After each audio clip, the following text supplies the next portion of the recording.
എല്ലാ ഞായറാഴ്ചകളിലും നമ്മൾ ഇവിടെ ഒത്തുകൂടാറുണ്ട്. സത്സംഗം നടന്നു പോകുന്നു. ഗുരുവിൻ്റെ വാക്കുകളെയാണ് നാം ഈ സത്സംഗങ്ങളിലൊക്കെ മനനം ചെയ്യുന്നത്. ഇന്ന് ഒരു പ്രത്യേകത, ഗുരു ജയന്തിയാണ്.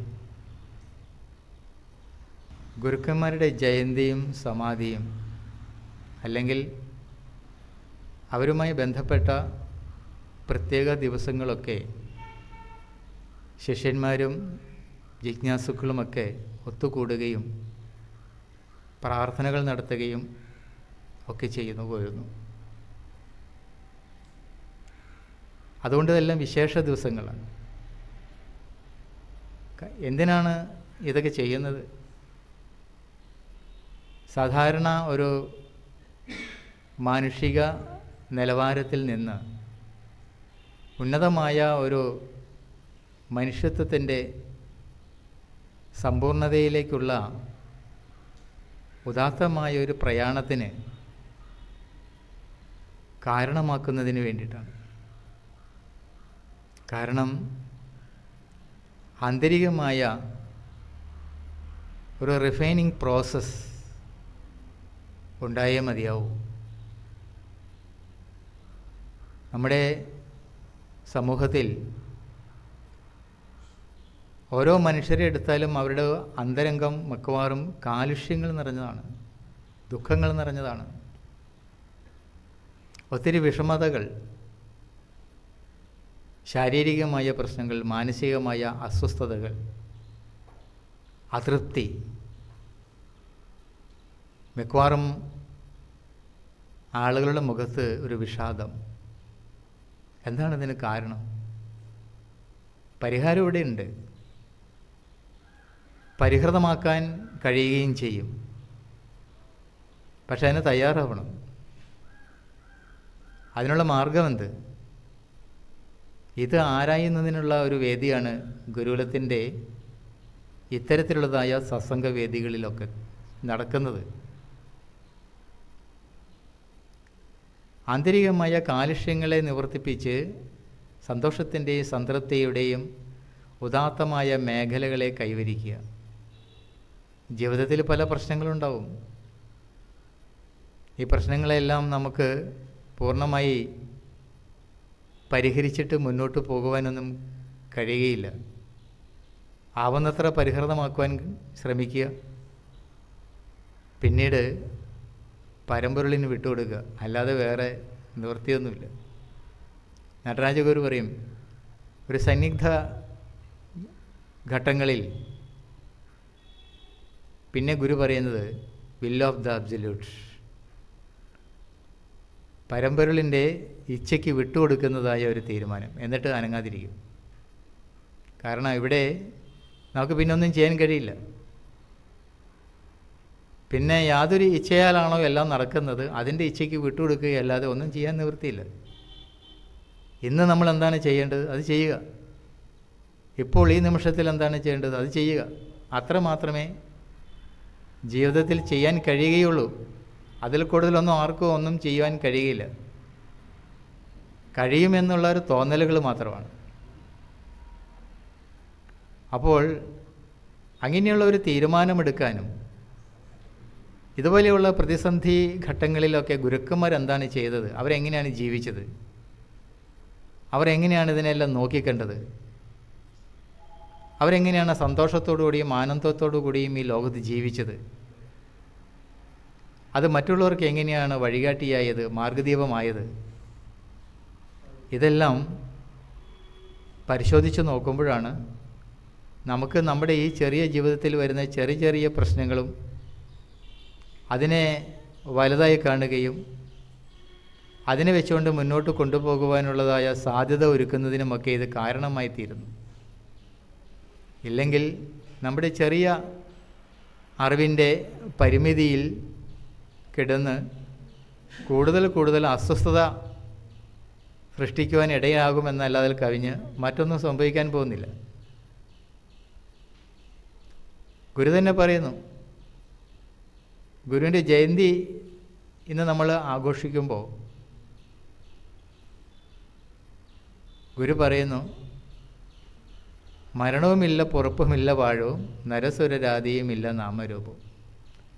മരണവും ജനനവും ഇല്ല എന്ന് ഗുരു പറയുമ്പോൾ ഗുരുവിന് ജയന്തി ഉണ്ടോ?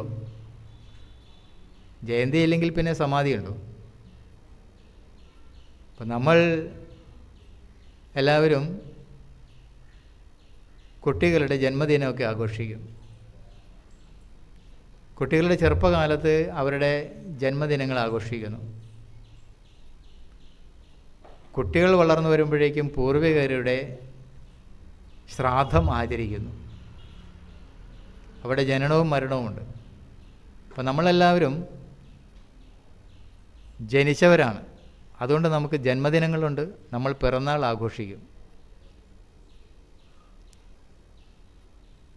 കുറേ കഴിയുമ്പോൾ അല്ലെങ്കിൽ എപ്പോഴെങ്കിലും മരണവും സംഭവിക്കുമെന്ന് എല്ലാവർക്കും അറിയാം.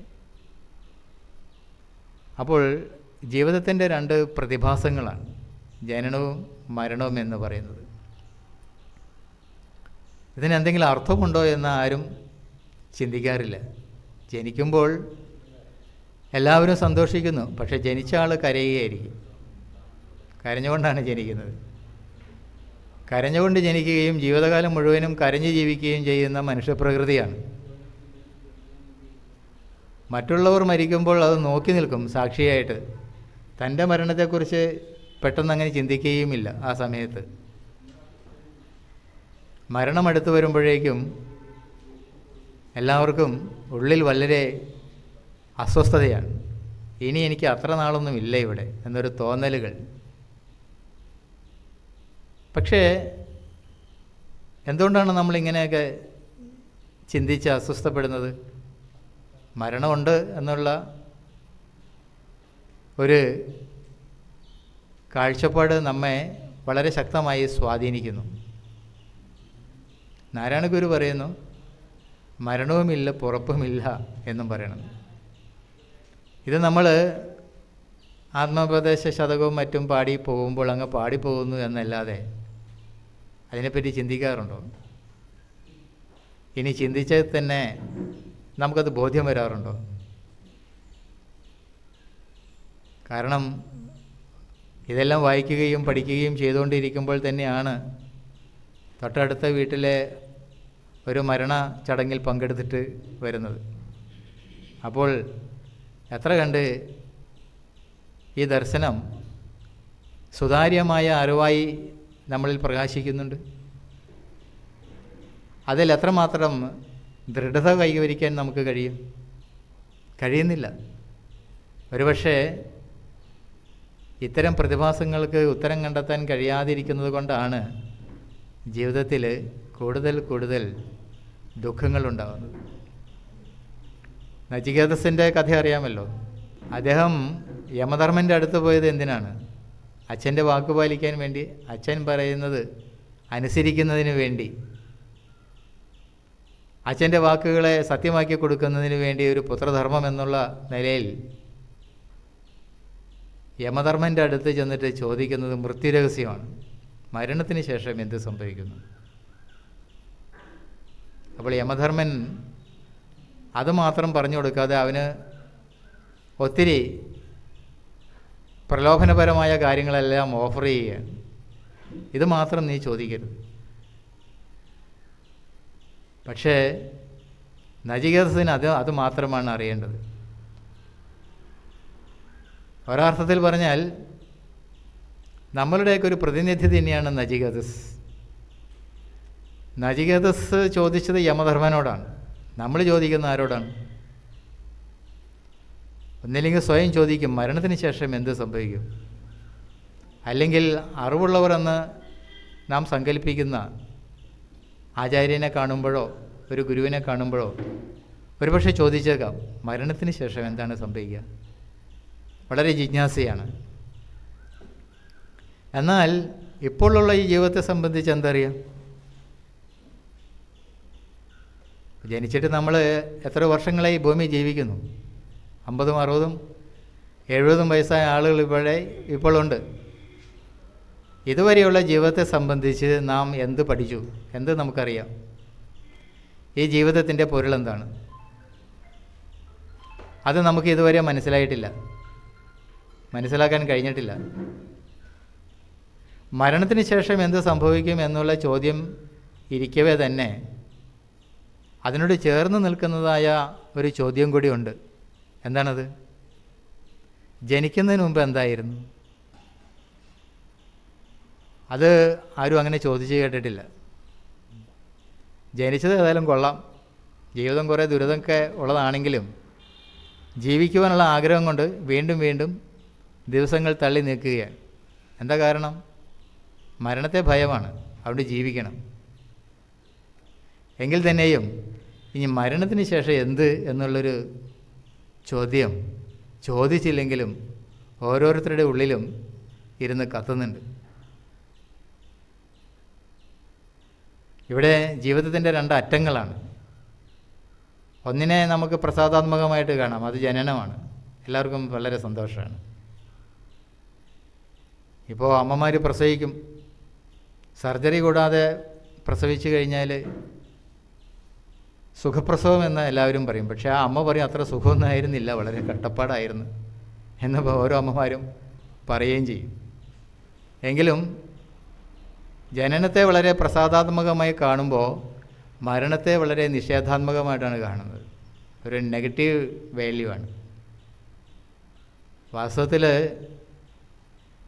പരമേശ്വരൻ്റെ ധർമ്മമാണ് എല്ലാത്തിനെയും തിരോഭവിപ്പിക്കുക എന്നുള്ളത്. കാരണം ഒന്ന് ആവിർഭവിച്ചു കഴിഞ്ഞാൽ പിന്നീട് അത് തിരോഭവിച്ചേ മതിയാവൂ.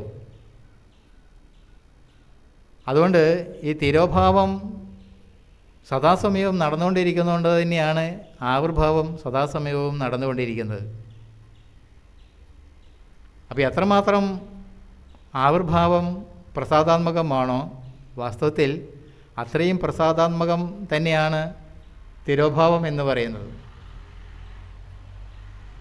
മരണത്തെ പുലുകുവാൻ ആർക്കും ഇഷ്ടമല്ല എങ്കിൽ പോലും ജീവിതത്തിൻ്റെ ഒരു ഘട്ടം കഴിയുമ്പോൾ ഇനി ഇവിടെ നിൽക്കണമെന്നില്ല, ഈ ശരീരം നമുക്ക് ആവശ്യമില്ല, ഇതിനെ നമുക്ക് ഒഴിവാക്കണം എന്ന് ദുഃഖം കൊണ്ട് ചിന്തിക്കുന്നവരുണ്ട്. മറിച്ച് ചിരഞ്ജീവിത്വമുള്ള സ്വച്ഛന്ത മൃത്യു കൈവരിച്ചിട്ടുള്ളതായ മഹാത്മാക്കളുണ്ട്. അവർ സ്വയം തീരുമാനിക്കും ഇനി ഈ ജീവിതം മതിയെന്ന്. കാരണം അവരുടെ മുന്നിൽ ഇപ്പോൾ ഈ മനുഷ്യജന്മം പൂണ്ട് ഭൂമിയിൽ ജീവിക്കുന്ന ഈ കാലഘട്ടം അതിനേക്കാൾ ഉപരി ഇതിനേക്കാൾ വലുതും ഇതിനേക്കാൾ വലുതും വിശാലവും സൂക്ഷ്മവുമായിരിക്കുന്നതായ മറ്റൊരു ലോകത്തെ സംബന്ധിച്ചുള്ളതായ ഒരു അവബോധം ഉള്ള മഹാത്മാക്കൾ ഇവിടെയുണ്ട്. തൻ്റെ ശരീരത്തെ സംരക്ഷിക്കുന്നത് എന്തിനു വേണ്ടിയിട്ടാണ്? തപോധനമായ ഒരു ജീവിതം നയിക്കുന്നതിന് വേണ്ടിയിട്ടാണ്. അതാരും അറിയാറില്ല. ജിജീവിശേഷതം സമാഹ എന്ന് ഉപനിഷത്തിൽ പറയുന്നില്ലേ?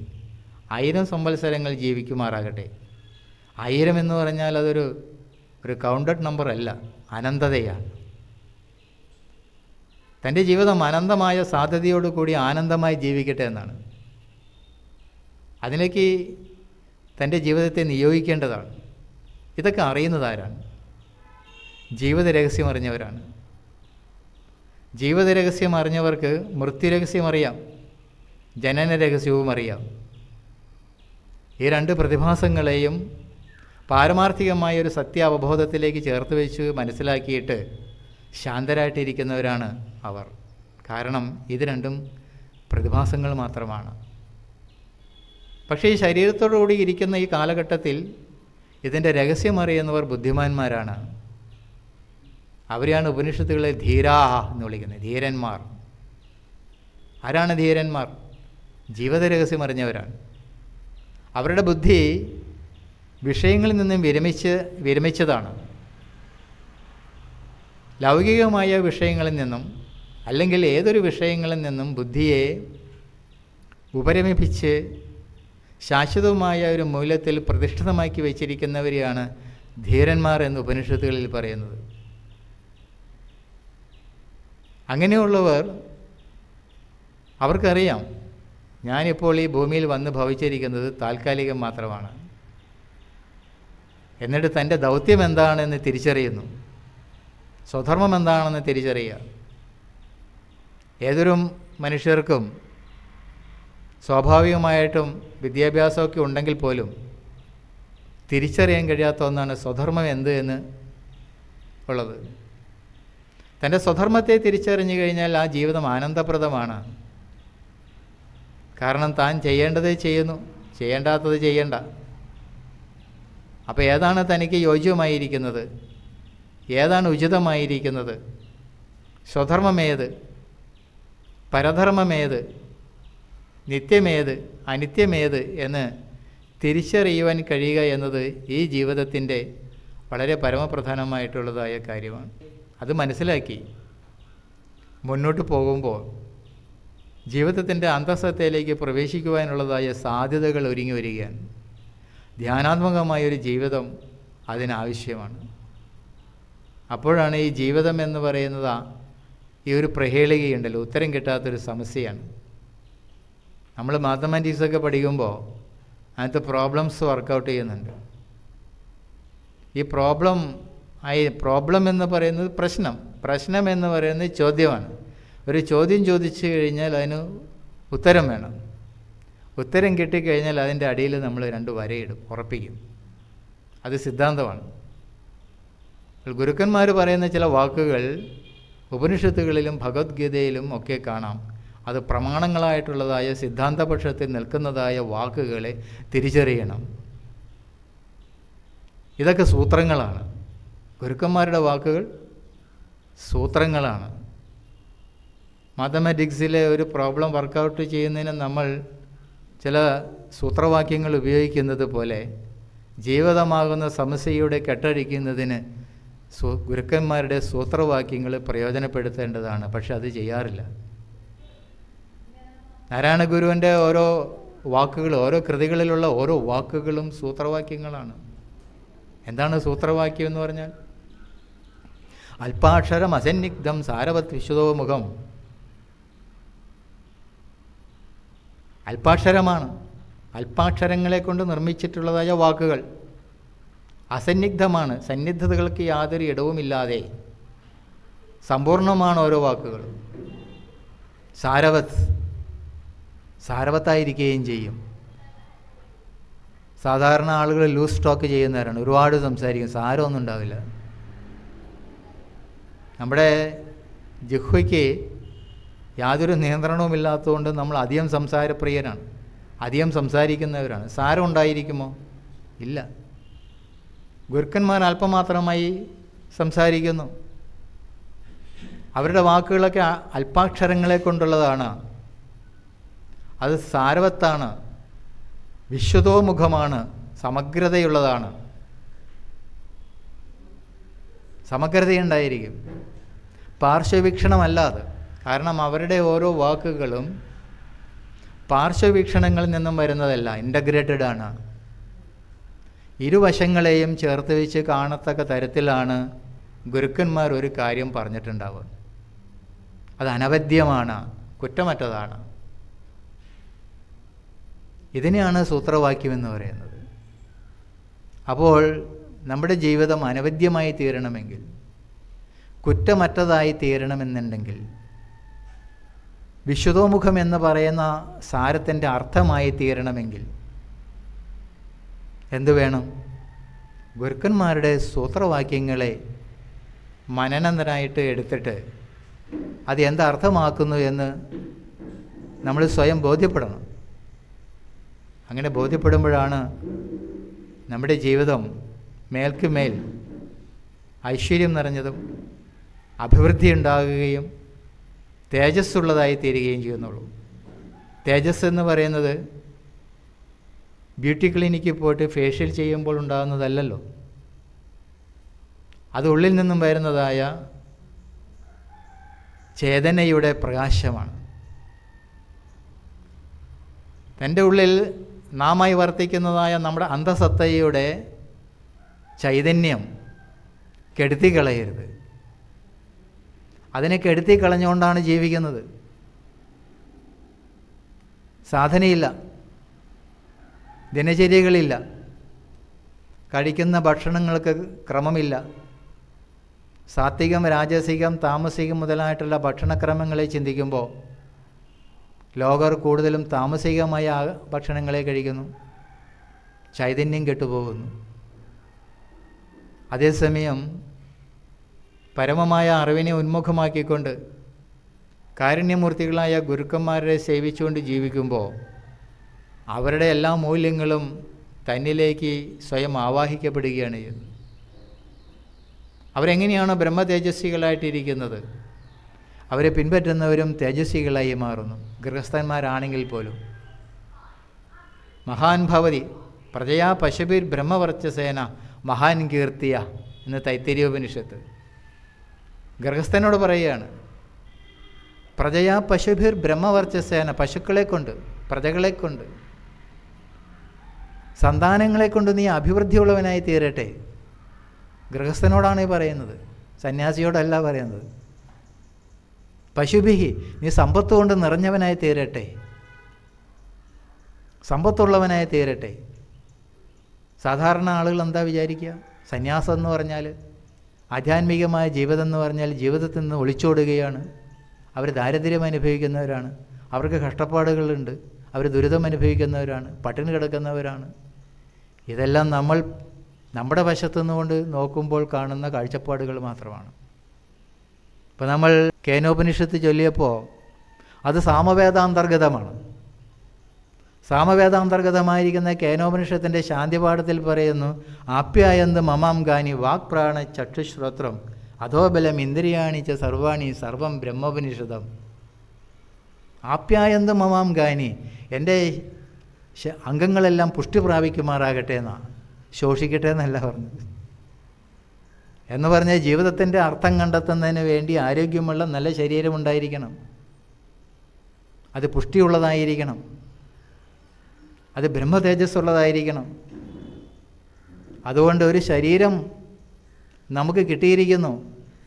സത്യമറിയുന്നതിന് വേണ്ടി പരീക്ഷണ നിരീക്ഷണങ്ങൾ നടത്തുന്നതിനുള്ള ഒരു നല്ലൊരു ഡിവൈസാണ് നമ്മുടെ ഈ ശരീരം എന്ന് പറയുന്നത്.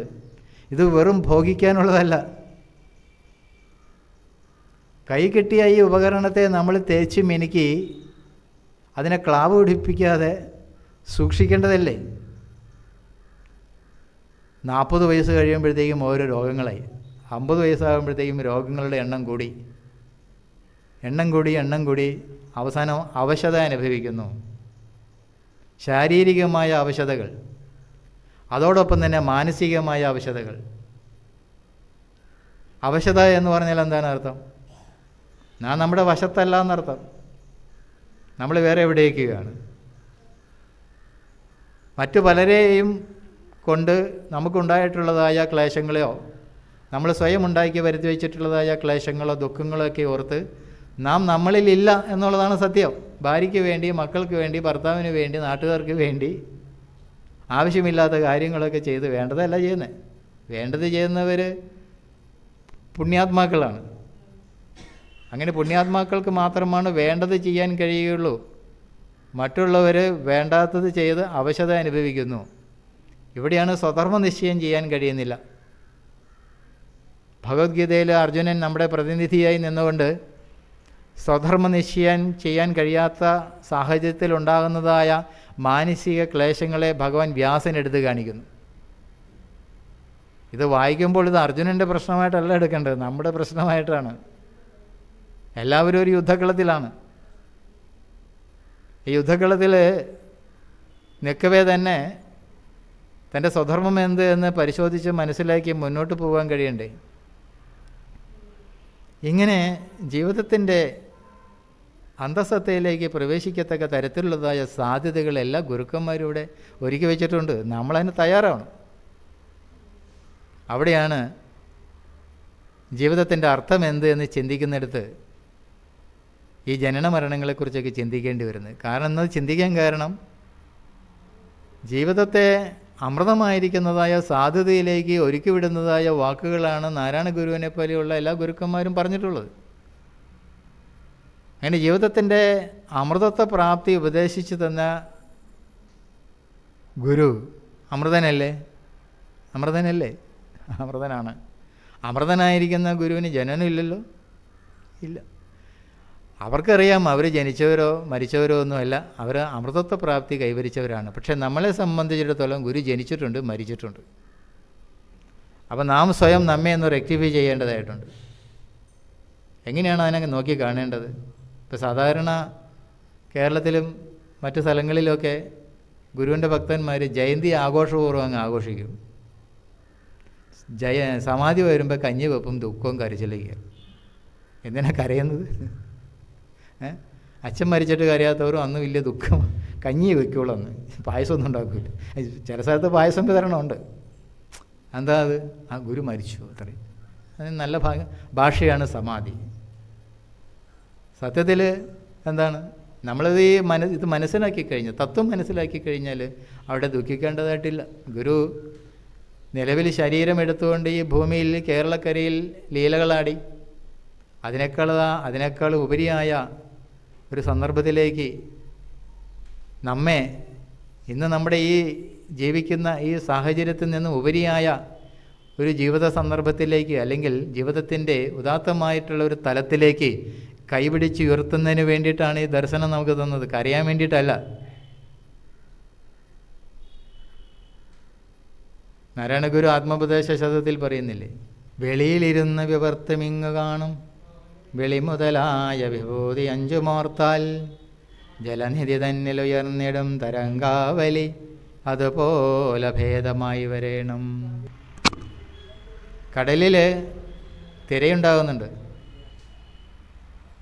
കടലിൽ തിരയുണ്ടാകുമ്പോൾ നമ്മൾ തിരയെ കാണുമ്പോൾ കടൽ കാണുകയില്ല. കടലിനെയാണ് വീക്ഷിക്കണമെങ്കിൽ തിര കാണുകയില്ല. അപ്പോൾ കടലിൽ കാറ്റ് വീശുമ്പോഴോ അല്ലെങ്കിൽ അടിത്തട്ടിലുണ്ടാകുന്ന സമ്മർദ്ദം മൂലമോ തിരകളുണ്ടാകുന്നുണ്ട്. തിരകളുണ്ടാകുമ്പോൾ അതൊരു വടിവാണ്, ഒരു ഉയർച്ചയാണ്. അത് കടലിലെ ജലത്തിൻ്റെ ഒരു പ്രത്യേക രൂപമായി അത് ഭാവം പകരുമ്പോൾ തിരയുടെ ജനനം എന്ന് നമുക്ക് വേണമെങ്കിൽ കാണാം. അത് അല്പസമയം കൊണ്ട് തന്നെ ആ കടലിലേക്ക് വിലീനമാവുകയും ചെയ്യും. അത് മരണമാണ്. പക്ഷേ കടലെന്ന് പറയുന്നതായ ശാശ്വതമായ സത്യം അവിടെ അപ്പോഴും നിലനിൽക്കുന്നു. തിരയുണ്ടാകുമ്പോഴും തിരയില്ലാതാകുമ്പോഴും കടൽ അവിടെ തന്നെയുണ്ട്. ഇതുപോലെ സമസ്ത പ്രപഞ്ചത്തിനും കാരണമായിരിക്കുന്നതായ പൊരുളിൽ സമഷ്ടിബോധത്തിൽ പ്രത്യേകമായ സർജന പ്രക്രിയയുടെ സ്വാധീനം കൊണ്ട് ചില വടിവുകളുണ്ടാകുന്നു, ചില രൂപഭാവങ്ങളുണ്ടാകുന്നു. അദൃശ്യമായിരിക്കുന്നതായ അദൃഷ്ടമായിരിക്കുന്നതായ സ്വത്വം അല്ലെങ്കിൽ ആ ബോധം അത് വടിവാർന്നതായി തീരുമ്പോഴാണ് ഈ ദൃശ്യപ്രപഞ്ചത്തിൽ നാം കാണുന്നതായ ഓരോ രൂപങ്ങളും ഓരോ ഭാവങ്ങളും. ഇതുപോലെ തന്നെയാണ് നമ്മുടെ കാര്യവും. ഒരു കുളത്തിൽ ഒരു കുടം മുക്കി ഒരു കുടം വെള്ളം എടുത്തു കഴിഞ്ഞാൽ കുളത്തിലെ ജലം പിന്നെ ഘടാകാരമായി മാറും. കുടത്തിലെ വെള്ളം എടുത്തു കഴിഞ്ഞാൽ പിന്നെ കുടത്തിലെ വെള്ളമാണ്, പിന്നെ കുളത്തിലെ വെള്ളമല്ല. സത്യത്തിൽ കുളത്തിലെ വെള്ളം തന്നെയാണ് കുടത്തിലിരിക്കുന്നത്. അപ്പോൾ സമുദ്രത്തിൽ നിന്നും ഒരു കുടം വെള്ളം എടുത്തു കഴിഞ്ഞാൽ അതിനെങ്ങനെയാണോ ഘടാകാരം സംഭവിച്ചിരിക്കുന്നത്, ഘടത്തിൻ്റെ ആകാരം സംഭവിച്ചിരിക്കുന്നത്, വാസ്തവത്തിൽ ജലത്തിന് അങ്ങനെ ഒരു ആകാരമുണ്ടോ? ഇല്ല. ഇതുപോലെ നാം എന്ന് പറയുന്നതായ അന്തസത്തയുടെ ബോധത്തിന് ഒരു ആകാരമില്ല. ശരീരമാകുന്ന ഈ കുടത്തിൻ്റെ ആകാരത്തിൽ ഇപ്പോൾ അത് വടിവാർന്നിരിക്കുകയാണ്. ഈ ശരീരം പോയാലും അതിനൊന്നും സംഭവിക്കുന്നില്ല. അപ്പോൾ ശരീരം ആവിർഭവിക്കാൻ വേണ്ടിയിട്ട് അല്ലെങ്കിൽ ആവിർഭവിക്കുന്നതിന് വേണ്ടിയിട്ട് ഈ ബോധസത്തിൽ നടക്കുന്നതായ വാസനയുടെ സർഗവൈഭവ മുഖാന്തരം ഓരോ രൂപങ്ങൾ ഉണ്ടാവുകയും ഇല്ലാതാവുകയും ചെയ്തുകൊണ്ടിരിക്കുന്നതായ ഒരു നിരന്തര പ്രക്രിയ സദാസമയവും നടന്നുകൊണ്ടേയിരിക്കുന്നു. അതിനകത്ത് വരുന്നതായ ഓരോ ഭാവമാറ്റങ്ങളും ഓരോ പ്രതിഭാസങ്ങൾ മാത്രമാണ്. നമ്മൾക്ക് ജനിക്കുന്നതിന് ഒരു തീയതിയും ഒരു സമയവും ഒരു വർഷമൊക്കെ നമ്മൾ നിശ്ചയിച്ചിട്ടുണ്ടെങ്കിൽ അത് വെറും ദേശപരവും കാലപരവും മാത്രമാണ്. കാലത്തിൻ്റെ സ്വരൂപം നിശ്ചയിക്കുമ്പോൾ കാലമില്ലാത്തതാണെന്ന് മനസ്സിലാവും. ദേശത്തിൻ്റെ സ്വരൂപം നിശ്ചയിക്കുമ്പോൾ ദേശപരിധി ഇല്ലാത്തതാണെന്ന് മനസ്സിലാവും. അങ്ങനെ ദേശപരിധി ഇല്ലാത്തതിലും കാലപരിധി ഇല്ലാത്തതിലും നമ്മൾ ദേശത്തിനും കാലത്തിനും പരിധി നിശ്ചയിച്ചിട്ട് ഇന്ന ദിവസം ഇന്ന സമയം ഞാൻ ജനിച്ചു എന്ന് പറയും. ഇത് നമ്മുടെ കണക്ക് മാത്രമാണ്. നമ്മൾ അമ്മയുടെ മുന്നിൽ, അമ്മയുടെ വയറ്റിൽ വരുന്നതിന് മുമ്പ് നാം ഉണ്ടായിരുന്നല്ലോ. അറിവായ നാം ഉണ്ടായിരുന്നു എന്നാണ് ഗുരു പറഞ്ഞത്. അപ്പോൾ എവിടെയാണ് നമ്മുടെ സ്റ്റാർട്ടിംഗ് പോയിൻ്റ്? എവിടെയാണ് നമ്മുടെ തുടക്കം? എവിടെയാണ് അറിയുമോ? അറിയില്ല. ഇനി തുടങ്ങിക്കഴിഞ്ഞു. ഇപ്പോൾ എവിടം വരെ എത്തിയെന്ന് നമുക്കറിയാമോ? റിലേ ഓടിയിട്ട് അറിയില്ല. പിന്നെ എന്തിനാണ് വെറുതെ ഇനി മരിച്ചതിന് ശേഷം എന്താകുമെന്ന് വ്യാകുലപ്പെടേണ്ട കാര്യമുണ്ടോ? മിനിമം ഇത്രയെങ്കിലും അറിയണ്ടേ? അപ്പോൾ വാസ്തവത്തിൽ ജീവിതത്തിൻ്റെ അനന്ത സാധ്യതയെ തിരിച്ചറിയുവാൻ അതിനുള്ള സാധ്യത എവിടെ ഇരിക്കുന്നു? അത് നമ്മളിൽ തന്നെ ഇരിക്കുന്നതാണ്. ധ്യാനപരമായ ഒരു ജീവിതം നയിക്കുന്ന ഒരാൾക്ക് തൻ്റെ ജീവിതത്തെ കാലത്തെ ഗണിച്ചുകൊണ്ട് അതിനകത്ത് ഒതുക്കി വയ്ക്കുവാൻ കഴിയുന്നതല്ല. ഒരു ജന്മദിനം കഴിയുമ്പോൾ നമ്മൾ പലരും നെടുവേർപ്പെടും. ഒരു വർഷം കഴിഞ്ഞു പോയി. എത്ര സമയം കൊണ്ടാണ് ഒരു വർഷം കഴിഞ്ഞ്? ഞാനിവിടെ വന്നിട്ട് ഒരു വർഷമായി. ഞാൻ ചിന്തിക്കുന്നു, കഴിഞ്ഞ ഓഗസ്റ്റിലാണ് ഞാൻ ഇതിൻ്റെ ചാർജ് എടുക്കുന്നത്. ഈ ഓഗസ്റ്റ് എത്ര നൊടിയിട കൊണ്ട് നിമിഷങ്ങൾ പോവുകയാണ്. ഗുരു പറയുന്നില്ലേ, നെടിയ കിനാവിയത്. ഈ ജീവിതം എന്ന് പറയുന്നത് നെടിയ കിനാവാണ്. അല്ലെന്നുണ്ടോ ആർക്കെങ്കിലും? ഉറക്കത്തിൽ ഉറങ്ങാൻ കിടന്നതിന് ശേഷം സ്വപ്നത്തിലേക്ക് പോകുന്നു. ഉണർന്നു കഴിയുമ്പോൾ അത് നെടിയ കിനാവായിട്ട് മനസ്സിലാവും. ഞാൻ അല്പസമയം കൊണ്ട് സ്വപ്നം കണ്ടു, അതിൽ വലിയ കാര്യമൊന്നുമില്ല എന്ന് പറഞ്ഞു കഴിഞ്ഞാൽ തോന്നും ഇപ്പോൾ നാം കണ്ടുകൊണ്ടിരിക്കുന്നതും അനുഭവിച്ചുകൊണ്ടിരിക്കുന്നതും ഒരു സ്വപ്നലോകത്തിലാണ്. അതറിയാറില്ല. നമ്മളെല്ലാം വലിയ ജാഗ്രതയിൽ ബൗദ്ധികമായ നിലകളെല്ലാം ഉണർന്ന് എല്ലാത്തിനും വേണ്ടവണ്ണം നോക്കിക്കണ്ട് അനലൈസ് ചെയ്ത് വേണ്ടതേത് വേണ്ടാത്തതേത് എന്നൊക്കെ നിശ്ചയിച്ച് ഇരിക്കുന്നതായ അറിവുള്ളവനായിട്ടാണ് എല്ലാവരും ധരിക്കുന്നത്. നാരായണ ഗുരു എന്ത് പറയുന്നു? ഈ 60 വർഷത്തോടെ ജീവിച്ചില്ലേ? 70 വർഷം 80 വർഷത്തോടെ ജീവിച്ചല്ലോ. ഗുരു പറയുന്നു ഇത് നെടിയ കിനാവ്. കാരണം ഇവിടെ നിന്ന് പിന്നിലേക്കൊന്ന് ഓർത്ത് നോക്കും. ഒരു സ്വപ്നം പോലെയല്ലേ ഉള്ളൂ. അനുഭവിച്ചു പോകുന്ന കാര്യങ്ങളിൽ എത്രമാത്രം നമ്മളിപ്പോൾ ഓർക്കുക തന്നെ ചെയ്യുന്നുണ്ട്? വളരെ കുറച്ച് മാത്രമേ ഉള്ളൂ. വിസ്മൃതിയിലേക്ക് പോയി കഴിഞ്ഞു. അപ്പോൾ ഭാവിയിൽ നിന്നും വരുന്ന നമ്മളിലേക്ക് വരുന്ന ഓരോ നിമിഷങ്ങളും ഇപ്പോഴുള്ള ഈ നിത്യവർത്തമാനത്തിൽ വന്ന് നമ്മളെ സ്പർശിക്കുമ്പോൾ അത് സ്വധർമ്മ നിശ്ചയം ചെയ്ത് സമ്പൂർണ്ണമാക്കാൻ കഴിഞ്ഞില്ലെങ്കിൽ ആ ഓരോ നിമിഷങ്ങളും ഭൂതത്തിലേക്ക് പോകുന്നത് വെറും വിലയില്ലാതെയാണ്. ജീവിതത്തെ നഷ്ടപ്പെടുത്തരുത്. ജീവിതത്തെ ഉപയോഗിക്കാനുള്ളതാണ്, പ്രയോജനപ്പെടുത്താനുള്ളതാണ്. പ്രയോജനം എന്ന് പറയുമ്പോൾ അത് ആത്യന്തികമായിരിക്കണം. വേദാന്തത്തിലൊരു കോണ്ടെക്സ്റ്റ് ഉണ്ട്, വിഷയം സംബന്ധം പ്രയോജനം. വിഷയം സംബന്ധം പ്രയോജനം. എന്താണ് വിഷയം? നമ്മളിപ്പോൾ ഇവിടെ എന്തിനാണോ ഉപാസന ചെയ്യുന്നത്, എന്തിനാണോ നാം മനനപ്രധാനമാക്കുന്നത്, അതാണ് വിഷയം. ഇപ്പോൾ ഗുരുകുലത്തിലിരുന്നു കൊണ്ട് നാരായണ ഗുരുവിൻ്റെ പേരിൽ നാം ഒരു സത്സംഗം കൂടി വിചിന്തനം ചെയ്യുന്നത് അറിവിനെ സംബന്ധിച്ചതാണ്, ജീവിതത്തെ സംബന്ധിച്ചാണ്. ജീവിതത്തിൻ്റെ പൊരുളെന്താണ്? ജീവിതത്തിൻ്റെ പൊരുൾ അന്വേഷിക്കുമ്പോഴാണ് അവിടെ അറിവിൻ്റെ പ്രാധാന്യവും പ്രസക്തിയും വരുന്നത്. ഈ അറിവുകൊണ്ട് എന്താണ് പ്രയോജനം? പ്രയോജനം വേണ്ടേ? പ്രയോജനമില്ലാത്ത എന്തെങ്കിലും കാര്യം നമ്മൾ ചെയ്യാറുണ്ടോ? ചെയ്യാറില്ല. ഇപ്പം ഇന്നലെ ഇവിടെ പല വീടുകളിലും പോയി പറഞ്ഞു, ഇവിടെ ഇന്ന് ചതയ ദിനാഘോഷമുണ്ട്, വരണം. അപ്പോൾ നമ്മൾ പോയി കഴിയുമ്പോൾ അവർ വിചാരിക്കും, ഇപ്പോൾ എന്താ പ്രയോജനം, അതുകൊണ്ടൊക്കെ നേരമുണ്ടോ? ഇപ്പോൾ അവിടെ പോയി ഇരുന്നിട്ട് എന്താ പ്രയോജനം? അതിൽ വീട്ടിലെന്തോരം കാര്യങ്ങളുണ്ട്. അപ്പോൾ ഈ പ്രയോജനത്തെ വിലയിരുത്തുന്നത് മൂല്യബോധത്തെ ആശ്രയിച്ചിരിക്കും. അപ്പോൾ ഇവിടെ കൈകാര്യം ചെയ്യുന്ന വിഷയം പരമമായ അറിവിനെ സംബന്ധിച്ചുള്ളതാണ്. അതിൻ്റെ പ്രയോജനം എന്താണ്? അറിവുണ്ടായി കഴിഞ്ഞാൽ അതിൻ്റെ പ്രത്യേകത എല്ലാത്തിനെയും വേണ്ടവണ്ണം നോക്കിക്കാണാൻ കഴിയും, എല്ലാത്തിനെയും വേണ്ടവണ്ണം വിലയിരുത്താൻ കഴിയും. ആത്യന്തികമായിട്ടുള്ളതായ ഒരു മൂല്യബോധത്തിൽ ഇരുന്നുകൊണ്ടാണ് അതിനെ വിലയിരുത്തേണ്ടത്. ആ മൂല്യബോധം ഉണ്ടാകുന്ന അറിവിൽ നിന്നാണ്, അല്ലേ? ഒന്നിനെ സംബന്ധിച്ച് അജ്ഞാതമായിരിക്കുന്ന ഒന്നിനെ സംബന്ധിച്ച് ജ്ഞാതമാകുമ്പോൾ ഉണ്ടാകുന്നതായ ഒരു സംതൃപ്തിയുണ്ട്. അറിയാൻ ആഗ്രഹിക്കുന്നവന് ഇതുവരെ അറിയാൻ കഴിയാതിരുന്ന ഒന്നിനെ സംബന്ധിച്ച് അറിയാൻ കഴിയുമ്പോൾ ഉണ്ടാകുന്നതായ ഒരു വിടുതൽ, ആന്തരികമായൊരു വിടുതലുണ്ട്, ആന്തരികമായൊരു സുഖമുണ്ട്. ഓ, ഇത് ഞാൻ ഇത്രയും നാളുമായിട്ട് അറിഞ്ഞില്ലല്ലോ, കാലങ്ങൾ കഴിഞ്ഞു പോയല്ലോ, ഇനി എന്ത്, ഇനി എത്ര ദിവസങ്ങളും കൂടിയുണ്ട് ഈ ഭൂമിയിൽ. അപ്പോൾ അറിഞ്ഞു കഴിയുമ്പോൾ ഉണ്ടാകുന്നതായ ഒരു സന്തോഷമുണ്ട്. അതിന് വേദാന്തത്തിൽ ആനന്ദം എന്നാണ് പറയുക.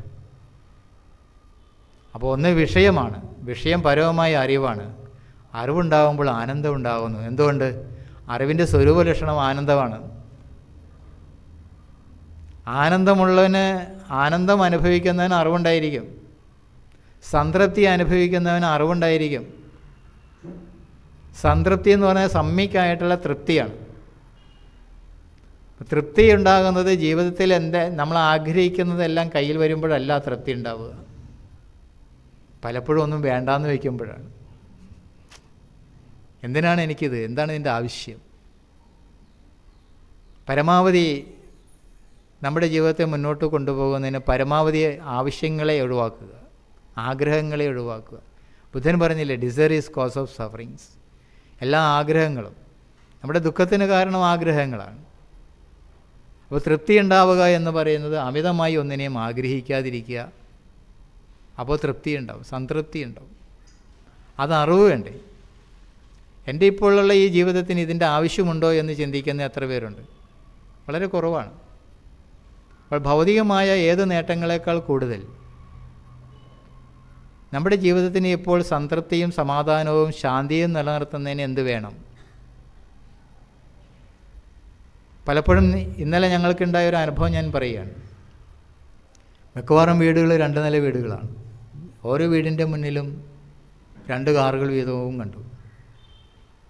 ഗേറ്റ് പൂട്ടിയിട്ടിരിക്കുകയാണ്. ഇന്നലെ ബാബുവേട്ടൻ ഉണ്ടായിരുന്നു, ജയരാജേട്ടൻ, വത്സേട്ടൻ, ഞാനും കൂടി ഓരോ വീടുകളിൽ പോയത്.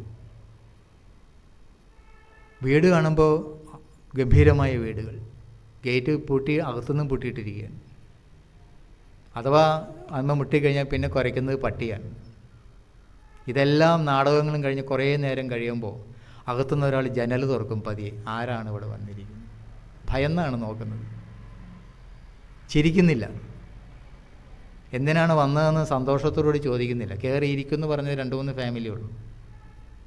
ഇരിക്കാൻ സമയമില്ല എങ്കിലും വിഷാദം, മുഖം മുഴുവൻ വിഷാദമാണ്, ദുഃഖമാണ്. പറയുമ്പോൾ ഇങ്ങനെ നിസ്സംഗമായിട്ട് തലയാട്ടുന്നു. നമുക്കറിയാൻ വരില്ല, പക്ഷെ നമ്മുടെ ഒരു ചടങ്ങ് നടത്തിയതാണ്, തലയാട്ടുന്നു. അപ്പോൾ ഞങ്ങൾ ഇറങ്ങിക്കഴിയുമ്പോൾ ചിന്തിക്കും, എന്തെല്ലാം സൗകര്യങ്ങളാണ് ഇവിടെ ചെയ്തു വെച്ചിരിക്കുന്നത്. പക്ഷെ ആ വീടിൻ്റെ അകത്ത് താമസിക്കുന്നവർ ജനലുകളും വാതിലുകളും എല്ലാം കൊട്ടിയടച്ച് പുറമേ നിന്നുള്ളതായ ശീതളാമ നിറഞ്ഞ കാറ്റകത്തേക്ക് വരാൻ അനുവദിക്കാതെ, പ്രകാശമകത്തേക്ക് വരാൻ അനുവദിക്കാതെ ഒരു 2 പട്ടീനെയും വളർത്തി ഗേറ്റും അടച്ചു പൂട്ടിയ, അകത്തുനിന്നും കുറ്റിയിട്ട് പുറത്തുനിന്നും കുറ്റിയിട്ട് അങ്ങനെ കഴിയുകയാണ്. വിശാലമായ ഈ ലോകത്തുനിന്ന് നമ്മളെ എന്നേക്കുമായി കൊട്ടിയടച്ച് അകത്ത് കഴിയുകയാണ് പലരും. മുഖം വിഷാദമാണ്, ദുഃഖമാണ്, ഉണ്ടാവാൻ സാധ്യതയുണ്ട്. പക്ഷെ ഇതെങ്ങനെയാണ് അതിൽ പരിഹരിക്കുന്നത്? നമ്മൾ സ്വയം ചിന്തിച്ചൊന്നും ഈ വിഷയങ്ങൾ പരിഹരിക്കാൻ സാധ്യമല്ല. നമ്മളെ ഒരു വിശാലമായ ഒരു തലത്തിലേക്ക് എടുത്തു വയ്ക്കുകയാണ് വേണ്ടത്. കാരണം ഈ പ്രകൃതിക്ക് നിരന്തരമായ ഒരു ഒഴുക്കുണ്ട്, അത് അനവദ്യമാണ്, നിരന്തരതയാണ്, എറ്റേണൽ ഫ്ലക്സ് എന്ന് പറയും. ആ അനവദ്യമായ ഒഴുക്കിൽ അനാദ്യന്ത്യമായിട്ടുള്ളൊരു ഒഴുക്ക്, ആ അനാദ്യന്ത്യമായിട്ടുള്ളൊരു ഒഴുക്കിലേക്ക് നമ്മളെ ചേർത്ത് വയ്ക്കാൻ കഴിയണം. അത് ഒഴുകിപ്പൊക്കോളും, പിന്നെ വിഷമിക്കേണ്ട കാര്യമില്ല. അവിടെയാണ് സ്വധർമ്മ നിശ്ചയം എന്ന് പറയാൻ കാരണം. നല്ലൊരു ഗായകനെ സംബന്ധിച്ചിടത്തോളം അയാൾ പാടിക്കൊണ്ടിരുന്നാൽ പോരെ. ഞാൻ പാടില്ല എന്ന് പറഞ്ഞാൽ എന്ത് ചെയ്യും? പാടാൻ കഴിവുള്ളവൻ പാടിക്കൊണ്ടിരുന്നു കഴിഞ്ഞാൽ അയാളുടെ ജീവിതം സുന്ദരമായി ഒഴുകില്ലേ? ചിത്രം വരയ്ക്കാൻ കഴിയുന്നവൻ ചിത്രം വരച്ചുകൊണ്ടേയിരിക്കണം. ആരെങ്കിലും കാണുന്നുണ്ടോ ഇല്ലെന്നോ, കാണുന്നില്ലയോ അല്ലെങ്കിൽ അത് വിലയ്ക്ക് വാങ്ങുമോ ഇല്ലയോ എന്നൊന്നും ചിന്തിക്കേണ്ട.